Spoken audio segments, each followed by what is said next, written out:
কাজী কাবিল নামায় যখন টাকার পরিমাপ লিখছিল, হঠাৎ মেয়েটি কাজীর কাছ থেকে কাগজ কলম নিয়ে বলে উঠল, আমার কাবিল নামায় টাকার পরিমাপ আমিই লিখব।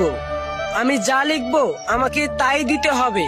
গরিব ছেলেটা মেয়েটিকে প্রচুর ভালোবাসতো, তাই মেয়েটি যেটা বলল সেটাই মেনে নিল। আর দরদ ভরা কণ্ঠে বলে উঠল, এমন কিছু লিখো না যা দেওয়ার স্বার্থ আমার নেই। আমি গরিব হতে পারি, কিন্তু তোমাকে কখনোই ছেড়ে যাব না।